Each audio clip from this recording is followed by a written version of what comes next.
Hello everyone. This is doctor Dhanashree Rohinkan, consulting homeopath Pune. So अभी जो case taking का series हमने शुरू किया है उससे कंटिन्यू करेंगे.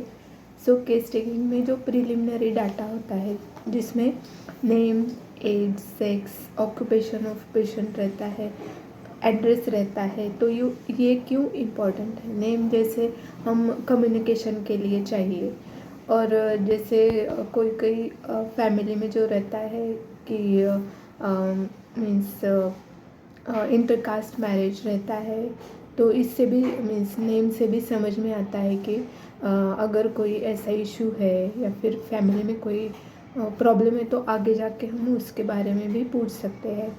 As is for means certain age में कोई कोई बीमारियाँ डिसीजेस रहते हैं, तो उस हिसाब से एज तो इम्पोर्टेंट है. Sex is for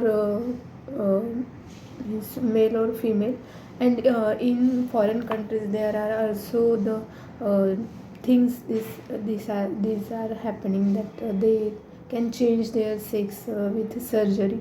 So we have to be very vigilant in taking the preliminary data. Address is for जैसे कोई कोई जो एरिया में रहता है, कोई कोई डिसीजेस कॉमन रहते हैं. जैसे मुंबई में देख लो आप, मार्शी प्लेसेस है तो वहाँ पे अस्थमेटिक, मलेरिया, ये सब जो डिसीजेस है वो ज़्यादा रहते हैं. तो ऐसे ही हर एक गांव में या शहर में या फिर सिटी में बोलो, कोई कोई चीज़ें कॉमन रहती है, तो एड्रेस भी उस चीज़ के लिए काम आता है. और कम्युनिकेशन के लिए तो एड्रेस ज़रूरी है. और जैसे ऑक्यूपेशन क्यों ज़रूरी है? तो ऑक्यूपेशन से हमें ये समझता है कि लाइफस्टाइल ऑफ पेशेंट कैसा है, सेडेंटरी लाइफ है या घूमना फिरना है, या क्या किस टाइप का work he is going through. तो occupation is very important. Occupational hazards, occupational diseases we can tackle with knowing the occupation of the patient. So occupation is very very important. Then marital status is also important. uh, to know this means whether patient is having good family life or not, or is there any problem in their family life, like that. So marital status is also very very important in the preliminary data. और जैसे कोई कोई जो means doubtful cases रहते हैं जहाँ पे वो एड्रेस बताने को नहीं बोलते, ऐसा हो जाता है कभी कभी. तो this is very important because there may be some doubtful patients also come. So we should be very vigilant in taking the preliminary data. So preliminary data is very important in homeopathic case taking. Preliminary data के बाद जैसे आता है chief complaints में जो पहला जो word होता है पेशेंट का कि I have came for this so and so complaint. So that is very important. So in our next step should be we have to ask about the origin, duration and progress of the chief complaints or if the pain and something like this.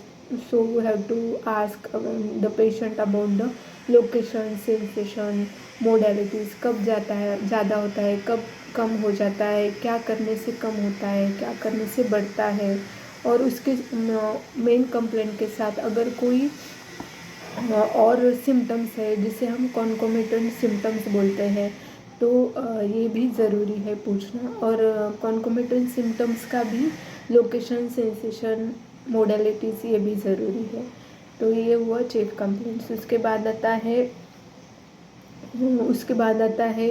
Physical generals, जैसे patient के desire, aversions, ये भी बहुत बहुत important है.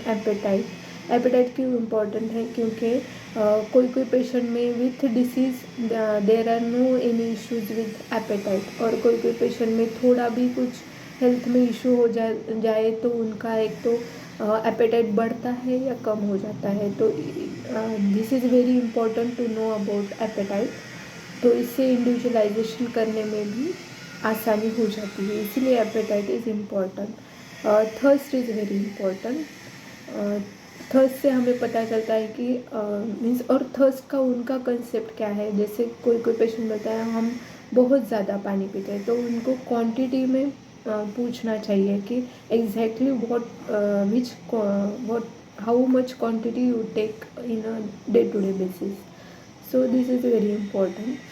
Then desires में जैसे हम पूछते हैं कि कौन सी टेस्ट आपको ज़्यादा पसंद है। So this is very important to individualise the patient and to select the medicine also. So desires में जैसे डिज़ायर में क्रेविंग भी रहता है। क्रेविंग मीन्स अभी अभी चाहिए मुझे, now and now. So this is craving, and desire is intense, means wanting, means ये ही चाहिए मुझे, और क्रेविंग में अभी चाहिए, ऐसा रहता है। और एवर्जन में जैसे पेशेंट का वो चीज़ लेने से एक तो सिम्टम एग्रीवेट होता है, या फिर उसको बिल्कुल ही पसंद नहीं है, ऐसे रहता है एवर्जन में। Desire, aversion, appetite and thermals. Thermals are very important. जैसे हम पूछते हैं पेशेंट को कि आपको किस मौसम में आपकी तकलीफ बढ़ जाती है या कम हो जाती है, तो thermals are very important to again select the medicine.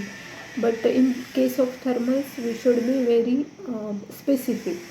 जैसे नहाने के लिए कौन सा पानी लगता है, पीने के लिए कौन सा पानी लगता है, और मीन्स आप जब सोते हो तो ओढ़ के सोते हो या नहीं, ये भी चीज़ें इम्पोर्टेंट है to individualise the patient at chilly और hot. We should not means take this as ambithermal. we have to take very specific if towards chilly or towards hot. This will make our case taking very pro, and will be very specific to select also the medicine. So this is all about the short summary of why the preliminary data is important, and the importance of desire, aversions, thermals, appetite. Thank you. Stay tuned. We will continue our case taking journey. Thank you. Okay.